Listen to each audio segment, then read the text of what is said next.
ခိုက်တမှာဒီငိမ့်တဲ့ကြောင်းရိတ်စီလာရင်ပြေလို့တွေလိုက်ချင်ရဲ့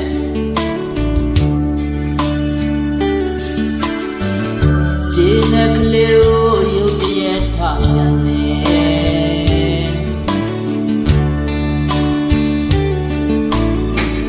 ဒီရွယ်ချောင်းမှုလွယ်လို့ကြွေတာဆို